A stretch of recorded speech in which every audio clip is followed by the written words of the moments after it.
Namaste. This is Maya Tiwari with episode 12 of my podcast called Women's Power to Heal Mother Earth. Today I will be talking about the art of the fast. In these times of crisis, where we're reunited together as humanity with the threads of fragility and chaos, all weaving a new future for us. Let us look at the simple sutra aphorism of less is more. Indeed, less has always been much more than we know or thought. In this time when we may be feeling deprived, isolated, and insulated, I would like to remind myself, and therefore each other, that we can do some very special sadhanas for ourselves in this time. For years I had observed the Ekadashi fast, which is part of the Vedic traditional way of fasting, with the 11th day of the waxing moon and the 11th day of the waning moon. Ekadashi simply means 11, but in the fasting sadhana it implies much more than the 11th day of both of the light and dark cycles of Mother Moon. I will introduce to you officially Ekadashi. Many of the sadhakas and practitioners I have trained have taken to this practice as a living tradition in the life of their sadhana practice. I myself have done this for many, many years. And then realized something very important when I stopped doing it. The body had become traumatized from one of the processes I had spoken of becoming a target for some very untoward and unsalubrious and unwholesome things in the area in which I live. But I don't want to talk about that today. What I want to talk about is that I had acquired some trauma in my tissue. That's a human, natural thing to do when you're being put upon by violence. And I realized that I was no longer pulled to doing the fasting twice, 3 times, 4 times on a monthly basis during Ekadashi. Usually it's twice, but I say 3 and 4 times because Ekadashi, we generally would officially start the evening before Ekadashi and then continue on through that day and then into the evening, into the next day, to really be doing it in an impeccable way. But getting back to it, I realized that when we're being traumatized, when our tattoos and vital tissues and the memories associated with them are being traumatized by, it can be any form of violence. It could be illness, it could be the community violence, it could be violence in the home, it could be domestic violence, it could be depression, it could be, because any form of vitiation in our everyday balance creates some form of violence. But getting back to that, when the tissues are being traumatized, it's very difficult to do extreme practices. And when I say extreme practices, fasting is not extreme, but it's an elongated practice. It's a practice that is deeper than simply not fasting. And so in one of the sessions coming up, I will be talking about how we can best serve our tissue memory, our cellular memory, our entire body, mind, spirit when we are feeling and being traumatized. But for this session, we will just say that we are in the normal throes of life, in an abnormal situation, and that we are going to be looking at Ekadashi as a way of fasting twice monthly at the most appropriate time, because fasting at any time can help and serve us. But fasting during Ekadashi, well, that is a matter that the rishis and Vedic seers have spoken so much of and have told us about this tapasya, or austerity. They tell us that observing fast and, of course, the necessary silence that normally comes with fasting, that state of restfulness during the appropriate lunar days, strengthen our sense of not only personal discipline, but our cosmic relationship to Mother Earth. In other words, we learn to live in the embrace of Dharma. We attract the spiritual and emotional, physical health and fulfillment that we so desire. As humans, we're equipped with a cosmic anatomy, as you know from my work, which functions through the cyclical rhythms of Mother Earth, and in particular with the lunar turn of the wheel. Each month brings us 2 optimum days to lighten our load and cultivate excellent health, and that is by fasting during Ekadashi. We call these days Ekadashi, as I said before, a time when we can effortlessly curl back mind and spirit and reunite with the divine source. In the Vedic calendar, which is based on the movement of the Kala chakra, or you may understand it as the lunar cosmic wheel, each year has 12 lunar months, and each approximately month with 30 days. The lunar cycle is calculated by its waxing and waning phases, meaning the dark moon, the light moon phase, and the dark moon phase, with approximately 15 days in each phase. Sanskrit, Ekadashi, Eka means 1, Dashi means 10, in other words, the 11th day of the waxing moon and the 11th day of the waning phase of the moon. Essentially, in each month, there are 2 days with the same numerical number or dates, and are the auspicious days to observe fasting and other acts of healing, usually austerities. During the manner in which Ekadashi is positioned in relationship to sunrise, this fast may sometimes be observed on Dwadashi, which is the day after Ekadashi, and sometimes during the 10th day as well, the day before Ekadashi.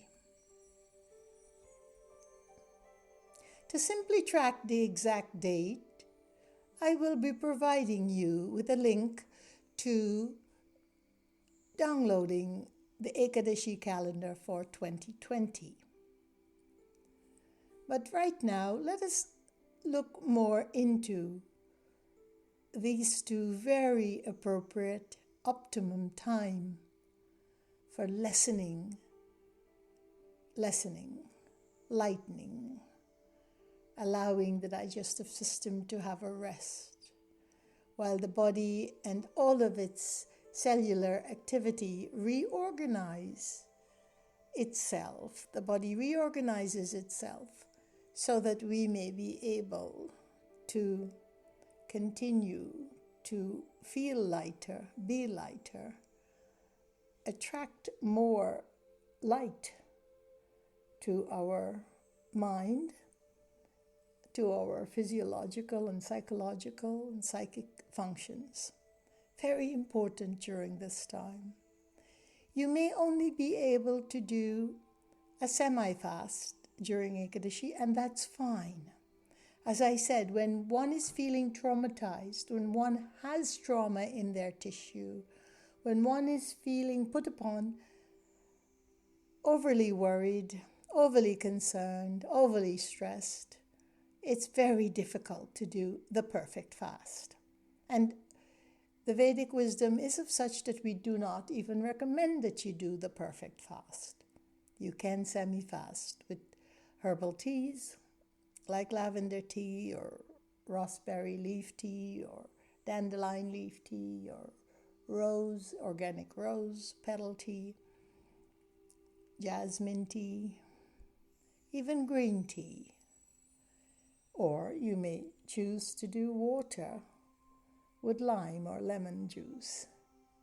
Or you may choose to have just a little bit of fruit juices, but not under no circumstance does Ayurveda recommend a lot of fruit juices all the time, or on its own, meaning alone, just drinking fruit juices all day.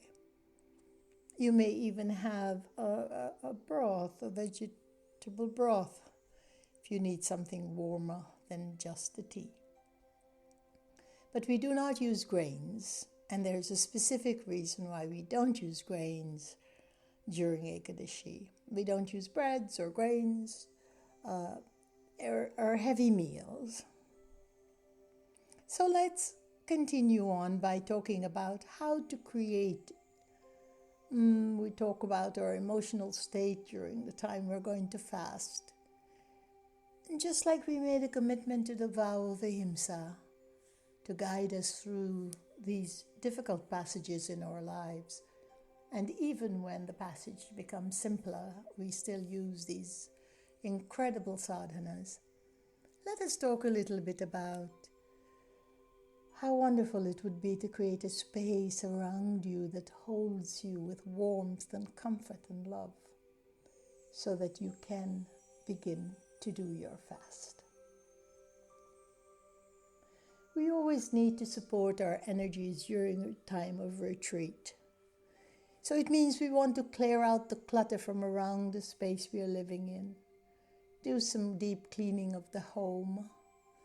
But definitely start by clearing out the northeastern corner of your home, which is the directional position that we put our altars in, really because of that corner of Ishana, of the light coming in from the north and from the east into the home. That's the direction from which all light pours in, and I'm talking about the essential light, ojas. I'm talking about the illumination of what is in our astral plane. You may want to set up an altar space if you don't have one, but it's not essential, but it keeps a memory of how the light enters our home. The ghee lamp is so beautiful to put on a little table in that corner, if not a beeswax or a natural candle. A deity of your choice, or the picture of your deity and your guru, or a picture of an elder an ancestor or a living elder. So we have that corner taken care of. Fasting is a profound way that we can bring back tranquility to the body. Before the mind is at ease and at peace, we must first work with the body. More than eliminating food or losing weight or having our complexion be with glow, we're looking to pause not just only for the digestive system and to regroup our gut biome, but we are really looking just to bring light into the system. Slowing down the metabolism, the digestion, letting the vital tissues and organs rest. This is so necessary if we are to maintain excellent physical, emotional, and spiritual health. So observing the fast on both of the 11th days in the month is ideal. So therefore we will have a moon calendar. Everyone must get a moon calendar and keep track of the moon. It's wonderful if you live where you can actually see the moon at night, and you can correlate the moon phases with your calendar so that you become more established in your knowledge of the moon cycles. But at the very least, you need to have a current moon calendar, so you can see when the moon is waning, when it's becoming slimmer and slimmer, when it's waxing, when the belly is growing bigger and bigger. Very important. So from the full moon, counting 11 days as it begins to wane, that 11th day is called Ekadashi, and then counting the new moon, or the dark moon, then the new moon, that from that sliver where it grows into this incredible fulcrum of fullness, 11 days from the sliver of the moon is another Ekadashi. It's very simple, really. And an Ekadashi calendar that gives you the Ekadashi fasting days from our Vedic tradition. So many websites are there, so many links are there, but we'll try and produce one for you at the end of this talk. You will be able to easily step into the mood and the sadhana of doing your Ekadashi. You can do a complete fasting with just water, warm water or room temperature water, good quality water. If unable to do the complete fast, as I mentioned earlier, you could do a fasting with warm ginger tea, fresh ginger or dried ginger powder and water, or lemon juice and water, or lime and water. Or if you can't do that, then basically teas, herbal teas. Try not to use too much sugar or jaggery or even honey during this time. Semi-fasting, you can also do a bit of fruits if you'd like, and many also use organic, wonderful cow's milk, warm with spices like cardamom, cinnamon, and nutmeg in it, and water it down a tad with some warm water, almost like a tea or a chai. A herbal chai is also fine. What we are going to strictly, though, not use, and I say strictly because we do not want to have too much digestive agni ablaze in our body during this time. We're going to avoid all the grains, beans and vegetables, spices, oils, ghees, sugars, and any prepared foods, or cooked foods for that matter. So you spend the day. Also, it is very important that we do activities that are in sync with our time for fasting.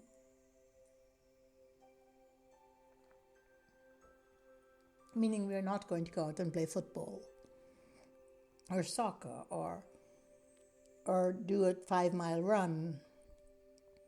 We need to understand that to flow in synchronicity with fasting, it is a more retreatful, restful, quieter time for us. After fasting, it's ideal to break the observance by doing a simple, wonderful glass of warm water the next day.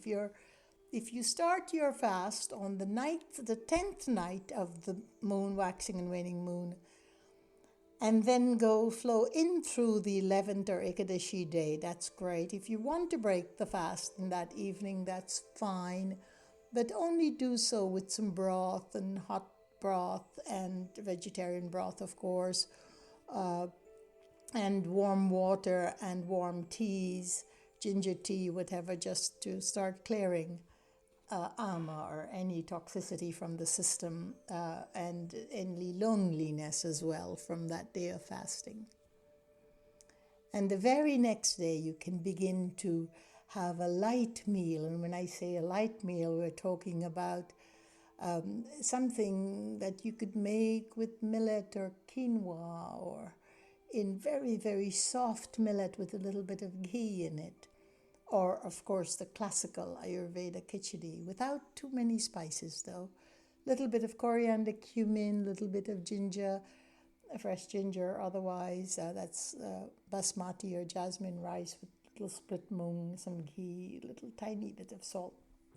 You know how to prepare that wonderful, wonderful khichdi.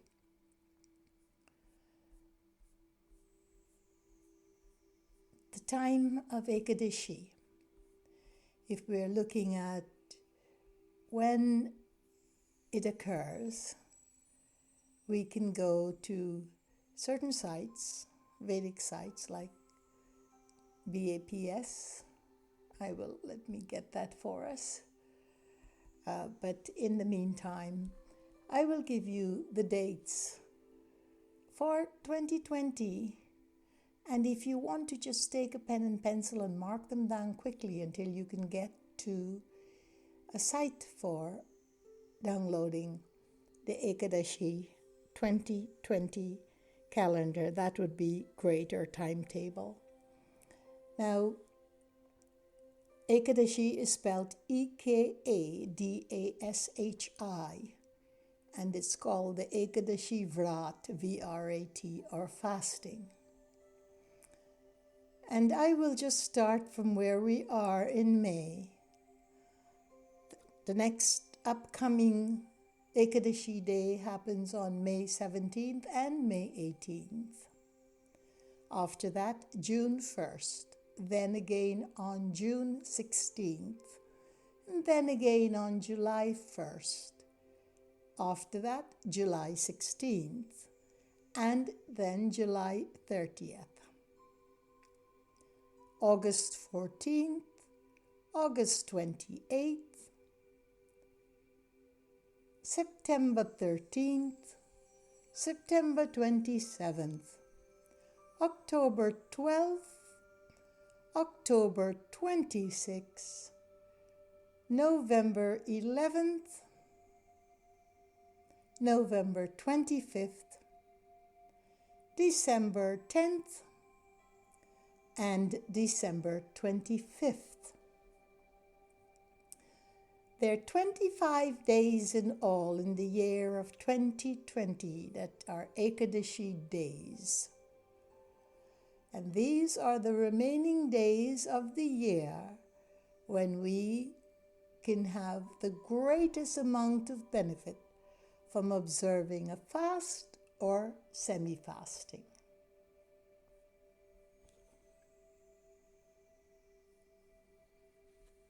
Ekadashi. There's also a mantra. There's so many mantras we can do. But we are always revering, paying our homage to Lord Vishnu during the Ekadashi. And one of Vishnu's mantra for Ekadashi would be Om Namo Bhagavate Vasudevaya. I will write both the link for the Ekadashi, which you can download, along with this mantra in the actual Buzzsprout. We're using Buzzsprout for the podcast. And so on that page that has a little description of each of my podcasts, I will be sure to enter the link along with this mantra. In the meantime, peace be your journey, and I will chant the mantra a few times so that you have it all down pat, and you may continue reciting it and then using it during your Ekadashi fast. Om Namo Bhagavate Vasudevaya. Om Namo Bhagavate Vasudevaya. Om Namo Bhagavate Vasudevaya. Om Namo Bhagavate Vasudevaya. Om Namo Bhagavate Vasudevaya. Om Namo Bhagavate Vasudevaya. Om Namo Bhagavate Vasudevaya. Om Namo Bhagavate Vasudevaya. Om Namo Bhagavate Vasudevaya. Om Namo Bhagavate Vasudevaya. Om Namo Bhagavate Vasudevaya. Om Namo Bhagavate Vasudevaya. Om Namo Bhagavate Vasudevaya. Om Namo Bhagavate Vasudevaya.